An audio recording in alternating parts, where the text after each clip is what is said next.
Everyone, সবাই কেমন আছেন? আশা করি সবাই ভালো আছেন। অর্পিতা মান্না কিচেনে আপনাদের সবাইকে স্বাগত জানাই। ব্রেকফাস্টে অনেক সময় আমরা বুঝতে পারি না যে ব্রেকফাস্টে কি বানাবো। আপনারা খুব সহজেই চটজলদি এই রেসিপিটা বানিয়ে ফেলতে পারবেন। আর এটা খেতে খুবই অসাধারণ হয়, আর বাচ্চা থেকে বড় এটা সবাই পছন্দ করবে। আর এটা খুবই হেলদি একটা রেসিপি। বাচ্চাদের স্কুল টিফিনে দেখবেন একটু নতুনত্ব কিছু রাখলে বাচ্চারা খুবই পছন্দ করে আর খুবই ভালোবেসে টিফিনগুলো খেয়ে চলে আসে। আজকে রেসিপিটা বানানোর জন্য এখানে আমরা যে দুধের সিমাইগুলো হয় সেই সিমাই আমরা এখানে নিয়ে নিয়েছিলাম। আমরা এক বাটি সিমাই নিয়ে নিয়েছি, আর তার জন্য আমরা এখানে নিয়ে নেব হাফ বাটির একটু কম ফ্রেশ টক দই। আমরা এখানে ইউজ করেছিলাম। এই টক দইটা আমরা এই সিমাইয়ের মধ্যে দিয়ে দেব, আর অল্প একটু জল দিয়ে দেব। দেখুন, এই সিমাইয়ের মধ্যে টক দইটা দিয়ে অল্প একটু জল দিয়ে এটাকে কিছুক্ষণ রেখে দেব। এবার আমরা আগে থেকে একটা গ্যাসের মধ্যে ইডলি মেকারগুলো হয়, এই ইডলি মেকারের মধ্যে আমরা কিছুটা জল নিয়ে গ্যাস ওভেনে গরম করার জন্য বসিয়ে দিয়েছি। এবার আমরা অর্ধেকটা গাজরকে আমরা গ্রেট করে নিয়েছিলাম, সেই গ্রেট করা গাজরটাকে সিমাইয়ের মধ্যে দিয়ে দেবো, আর দিয়ে দেবো স্বাদ মতো নুন। স্বাদ মতো নুন দেওয়া হয়ে গেলে এটাকে আমরা হাতের সাহায্যে ভালোভাবে সিমাইয়ের মধ্যে মিশিয়ে দেব। দেখুন, সিমাইগুলো যেহেতু দই আর অল্প একটু জল দিয়ে ভিজিয়ে রেখেছিলাম, একটু সফট হয়ে গেছে। বেশি জল দেওয়ার প্রয়োজন নেই, অল্প একটু জল দিলেই এগুলো খুব সহজেই সফট হয়ে যায়। চিলি ফ্লেক্স দিয়ে দেবো অল্প একটু। আমি এটা সুন্দর দেখানোর জন্য করেছিলাম, কিন্তু আপনারা চিলি ফ্লেক্সের বদলে কাঁচা লঙ্কাও ইউজ করতে পারেন ঝালের জন্য, বা গোলমরিচও ইউজ করতে পারেন। আমরা এখানে একটা প্যান বসিয়ে দিয়েছিলাম। প্যানের মধ্যে দিয়ে দেবো অল্প একটু সাদা তেল, আর দিয়ে দেবো অল্প একটু আদা কুচি। আদাটা দিয়ে আমরা হালকা একটু আদাটাকে ভেজে নেব। ছোলার ডালগুলো পাওয়া যায়, 1 চামচ দিয়ে দেবো ছোলার ডাল।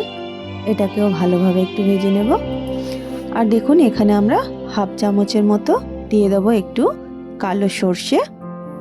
কালো সর্ষেটা দিয়ে আবারও একটু স্পুন দিয়ে এটাকে একটু ভালোভাবে নেড়ে চেড়ে ভেজে নেব। আমাদের সবগুলো ভালোভাবে একটু ভাজা হয়ে গেছে।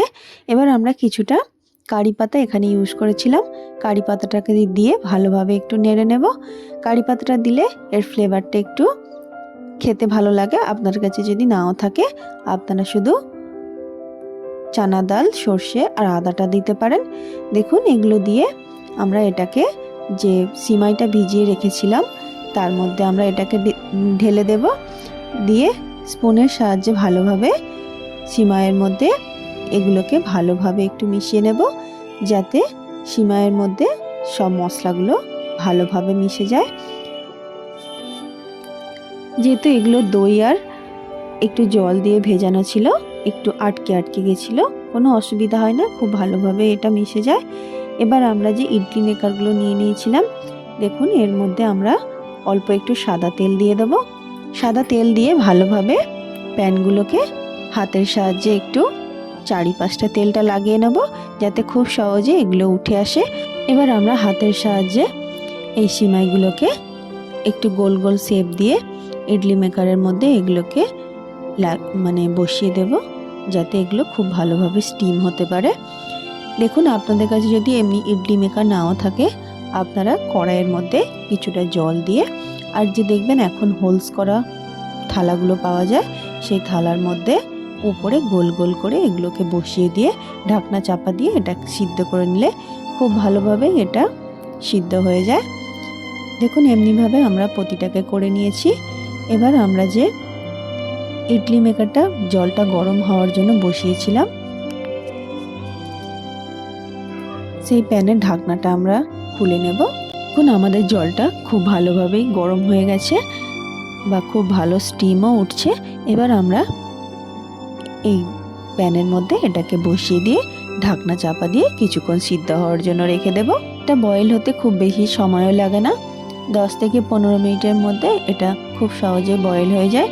আর আপনারা যদি এই প্রিপারেশনটা রাত্রেবেলাও করে রাখেন, কোনো অসুবিধা হয় না। আপনারা পরের দিন শুধু স্টিম করে নেবেন। তাহলে অনেক সময় হাতে টাইম থাকে না, আপনারা আগের দিন রাতে করে রাখলে অনেকটা কাজ এগিয়ে যায়।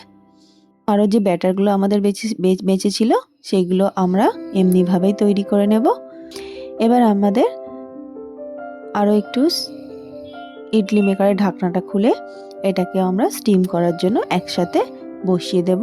এবার আমরা এটার সাথে সার্ভ করার জন্য একটা চাটনি বানিয়েছিলাম। তার জন্য এখানে আমরা কিছুটা নারকেল নিয়ে নিয়েছিলাম অল্প একটু, আর একটু যে ভাজা বাদামগুলো হয় চীনা বাদাম নিয়ে নিয়েছিলাম। একটা মিক্সার গ্রাইন্ডারের মধ্যে আমরা নারকেল আর বাদামটাকে দিয়ে দেবো, দিয়ে অল্প একটু জল দিয়ে দেবো, এটা যাতে খুব সহজে ভালোভাবে পেস্ট হয়ে যায়। মানে বেশি জল দেব না, অল্প একটু জল দেব যাতে গ্রেভিটা মানে চাটনিটা বেশি পাতলা না হয়। আপনারা যদি পাতলা খেতে চান অল্প একটু জল বেশি দেবেন। এবার আমরা প্যানের মধ্যে অল্প একটু তেল দিয়ে এর মধ্যে দিয়ে দেবো একটু সর্ষে, একটু নুন স্বাদ মতো, আর দিয়ে দেবো একটু শুকনো লঙ্কা, আর দিয়ে দেবো অল্প একটু চিনি। চাটনিতে একটু মিষ্টি মিষ্টি ঝাল ঝাল হলে চাটনিটা খেতে ভালো লাগে, তার জন্য দিয়ে ভালোভাবে একটু মিশিয়ে নেব। মিশিয়ে নেওয়া হয়ে গেলে এই যে চাটনিটা বানিয়ে রেখেছিলাম তার মধ্যে এটাকে ঢেলে দেব, দিয়ে ভালোভাবে একটু চাটনির মধ্যে মিশিয়ে নেব। আমাদের মিশিয়ে নেওয়া হয়ে গেছে, আমাদের চাটনিটাও রেডি হয়ে গেছে। এবার আমরা যে স্টিম করার জন্য বসিয়ে রেখেছিলাম সেটাকে আমরা ঢাকনা খুলে চেক করে নেব। দেখুন আমাদের এগুলো খুব ভালোভাবে রেডি হয়ে গেছে বা স্টিম হয়ে গেছে, সিদ্ধ হয়ে গেছে। এবার আমরা এগুলোকে একটা একটা করে নামিয়ে নেব ইডলি মেকার থেকে। দেখুন এটা খুব গরম ছিল বলে আমি একটা হ্যাঙ্কির সাহায্যে ধরে এটাকে নামিয়ে নিয়েছিলাম। এবার আমরা এটাকে হাতের সাহায্যে তুলে নেব। দেখুন একটু ঠান্ডা হতেই এটা খুব সহজে উঠে আসছে। এমনিভাবেই আমরা প্রতিটাকে একটা প্লেটের মধ্যে নামিয়ে নেব। এবার আপনারা এটাকে গরম গরম সার্ভ করুন, খুবই অসাধারণ লাগে খেতে। অবশ্যই একবার বাড়িতে এমনিভাবে ট্রাই করবেন। আজকের রেসিপিটা আপনাদের কেমন লাগলো অবশ্যই জানাতে ভুলবেন না। ভালো লাগলে একটা লাইক শেয়ার সাবস্ক্রাইব করে আমার পাশে থাকবেন। রেসিপিটা এতক্ষণ দেখার জন্য আপনাদের অনেক অনেক ধন্যবাদ। এটাকে আপনারা চাটনি নাও দিয়ে আপনারা যদি এমনি সার্ভ করেন তাও খেতে খুবই ভালো লাগে। বাই সবাইকে, আবার দেখা হবে আপনাদের সাথে নেক্সট একটা ভিডিও নিয়ে নেক্সট ডে।